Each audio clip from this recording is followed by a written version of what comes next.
it is clear the impact that we're actually having on all of the youth.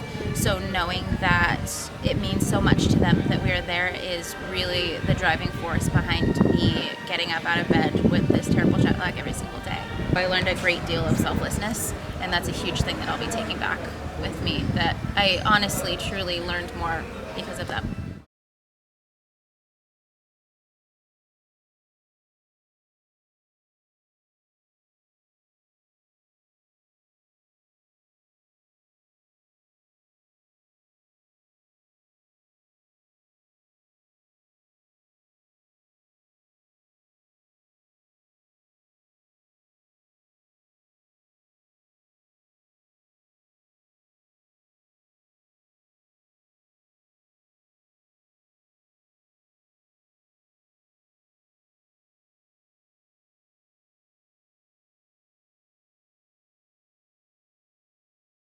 Hi, my name is Kimberly. I'm an event coordinator at Netflix in Los Gatos, California. So the way that I found out about this was that one of the gals who is in the group with us this week, she put an invite on my calendar for Netflix, and it was Venture to Impact and Fatty coming and doing kind of a presentation that went over who Venture to Impact was, what this specific Romanian trip entailed, and went from there. So the reason why I decided to move forward with this project was, one, I had previously volunteered with children at the pediatric ward in Stanford, so it was something that I was already passionate about. And secondly was that I always wanted to come to Romania. Actually, when I was 18, I told my dad I want to go to Romania for my graduation gift, and he was like, "You're absolutely crazy, you're not going to Romania, especially by yourself." So some skills that I think that I'm going to be bringing are specifically involving my previous volunteer experience is patience, and not treating the youth like we feel sorry for them. As far as my personal past experience, I used to be a pastry chef, so I'm really excited to teach the kids how to be artistic with their foods and their desserts and that good stuff. Something that I'm hoping to instill in them is that if you're passionate about something, you can just continue to work at it. Pastry, I'm self-taught, and it was years and years and years of trial and error and YouTube videos and being overly frustrated and not necessarily believing that it was something that I could do. So when I finally got to a point where I could create something that I thought was beautiful, it was very gratifying. And I'm hoping that for these children who might not necessarily have all of the tools for them to go to school for something, that there are other ways to kind of be successful in something that they're passionate about. This trip for me was very tough. Traveling solo away from my fiancé and our pets was really hard for me, much harder than I thought it was. Saying yes to the program was very immediate for me, and it didn't really sink in the gravity of what we were going to be doing. So I've already learned a lot on this trip. I already feel like I've grown on this trip, which is great.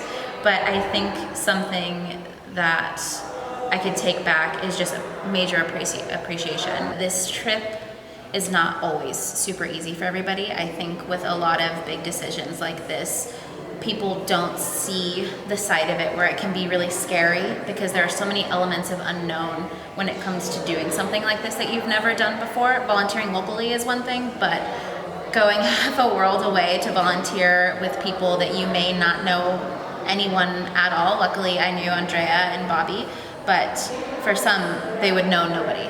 And I think that could be very scary and daunting. Then I was thinking, like, the impact that we can have on these kids is astronomical, and I don't think that you can put a price on that.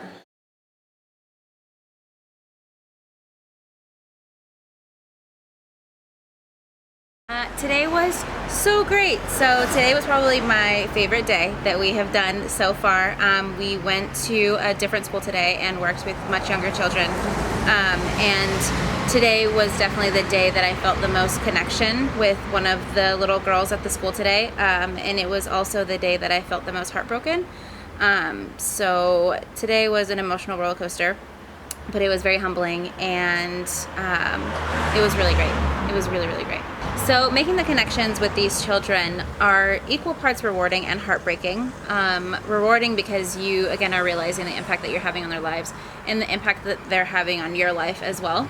and also heartbreaking because you're playing with them and they're having the best of times, and then you hear their stories and you realize that you spend so much time sweating the small things and caring about the outfit that you're going to wear to work and the lipstick you're going to put on and the next jacket you're going to buy, and these children are literally worrying about what they're going to eat for dinner. And in the class we were going around talking about what we had for breakfast, and a good portion of the kids said nothing, and that is really tough to hear, and it kind of brings you back to reality of why we're working with these youth. And I think that it's easy to kind of forget while we're interacting with them that they do have these stories that they're living that aren't the best.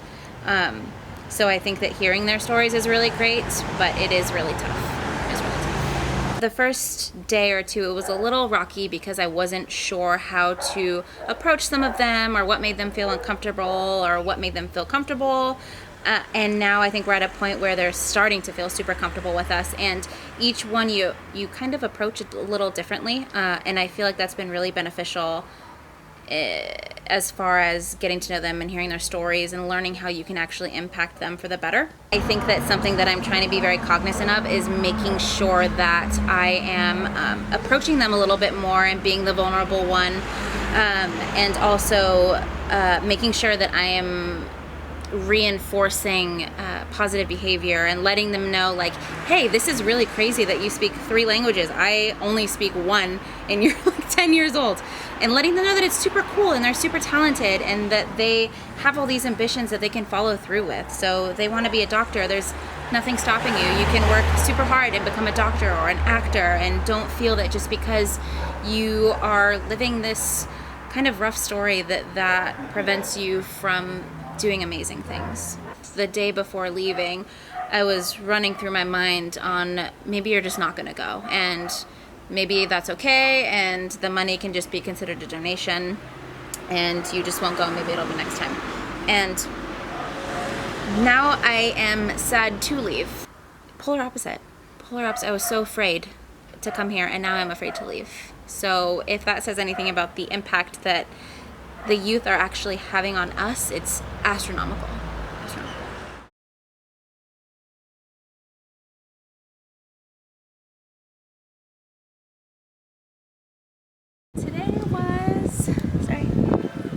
Today was a lot more emotional than I was expecting. I think that coming here, it seemed like such a large span of time to work with the youth, and after being here for this week, it's very evident that a week is not enough for me personally.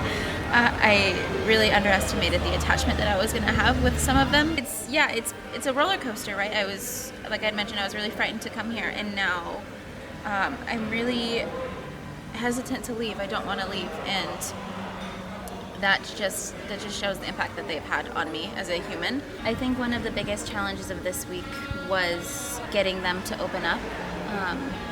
On the same token, they were very willing to open up after about a day or two, but some of them didn't open up and bond until day 4, which made that even harder, saying goodbye to them, because you felt like you just got through to them, and they just started wanting to hang around with you. And so that was a big challenge. I think a way that I overcame the challenges was making sure that they knew that even if they weren't talking to me right at that moment, that I was still going to stay near, and I was still going to try to converse with them when I felt that they were comfortable, and that I wasn't just going to give up on them because they didn't open up on the first day.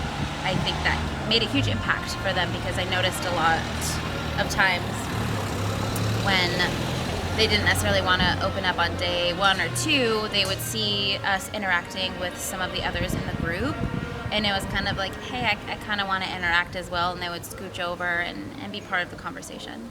I feel like I'm exceptionally emotional through this week because my mother passed away when I was 9, so I had to grow up rather quickly, and though I did have a great support system around me, it was still really tough. And for these children, some of them are coming from only one parent or no parents, and it might not be the best home life. It breaks my heart, especially because they are so kind and grateful, and maybe it's a maternal instinct. I don't have children, I have animals, but I just want to kind of coddle them and let them know that they're great and amazing, and we're here for them and we care about them, and they can accomplish anything that they put their minds to. They are so eager and intelligent and so many other things.